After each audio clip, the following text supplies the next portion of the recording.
Welcome to Underrated Single Issue Stories, the series where we spotlight brilliant one-and-done comics buried under bigger runs and louder events, or just ones that are forgotten, and this hopefully brings them back to memory. These are the stories you can read in one sitting, but think about for days. Today's issue, we're going back to 1996 for Astro City's The Nearness of You. This is one of those stories that makes you fall in love with comics all over again, or for the first time. I say that as a highly biased but experienced comic book nerd. Now, if you're brand new to comics but you have some familiarity with the superhero genre, or you just know the superhero genre exists and that there's two main or big mainstream publishers of those kinds of comics, that being DC and Marvel, this is a great story to jump into. Astro City, The Nearness of You was published in the tumultuous comic book decade of the 90s, right around 1996 specifically.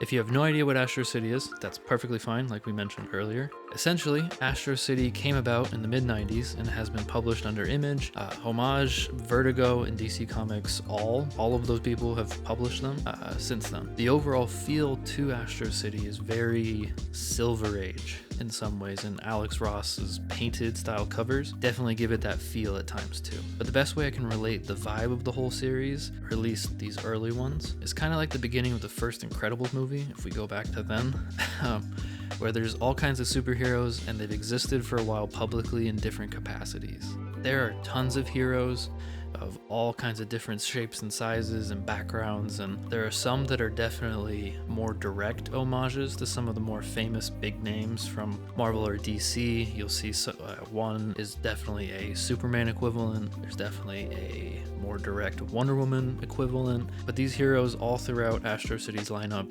really stand on their own in very unique ways. But before we get too far in Astro City, that's all we really need to know and understand for our underrated issue here for this week. Though I do say underrated, this particular comic I believe was nominated for an Eisner Award, and it's won a few other smaller list awards and readers' guides and things, so it's definitely underrated, but it's gotten some of its due. It probably should have won that Eisner. That's a whole nother topic for another video. For this issue, we open with a woman named Miranda. Her name is Miranda, and a series of tender memories that haunt a man named Michael. Michael has repeated memories of a woman he has never met, but knows every intricate detail about her. He knows she likes roasted garlic on her pizza. He knows her shampoo smells like apples and wildflowers.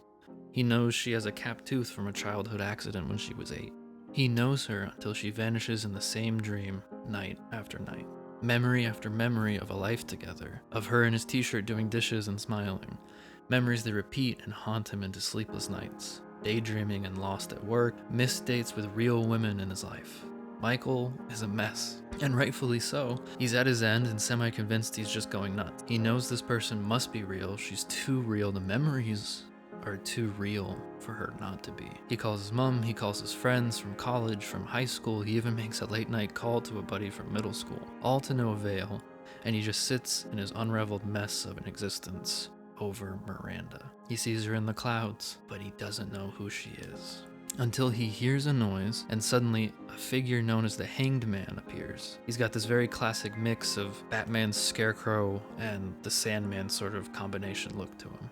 It's here that Michael gets some answers to his plight. The Hanged Man speaks in an eerie sort of ethereal way to Michael. The writer tells us in narration that the words are inscribed into his mind rather than spoken.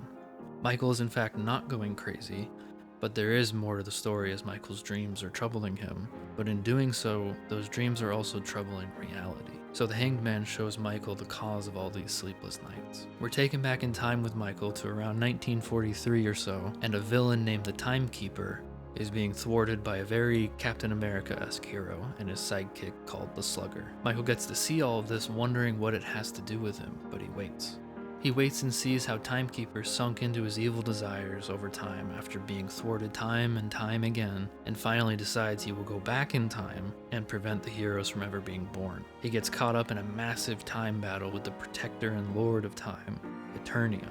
Michael can see all kinds of pivotal moments across time being undone, events, people, heroes all being undone. And he sees the last big push of heroes to fight this undoing from being done itself, a fight for their reality.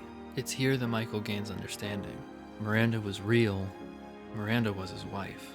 But she was taken because of this battle, these time battles. A shift in the way events took place, a battle happened on a Monday instead of a Sunday, and the ripple of change as small as a water droplet in a river meant Miranda's grandparents never met, and so she died but really never existed when reality stitched itself back together. The Hanged Man gives Michael a choice. He can't bring her back because that's sadly just out of his power, but he can make him forget all that was and isn't. He can take away the memories of her if he wishes.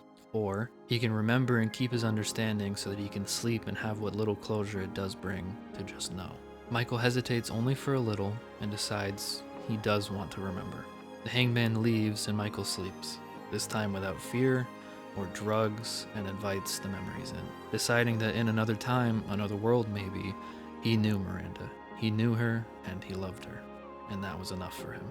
And that's where this story ends. It's a really simple single issue, but I haven't read many single issues that give me a little bit of everything that I want from a comic book story, let alone just a single issue comic book story. If you liked this, I think you'll find lots more in the Astro City series. Let me know in the comments below if you'd like to hear more underrated single issue overviews, or if you have a favorite single issue that you want me to cover. As always, thank you for watching, and I'll see you in the next one.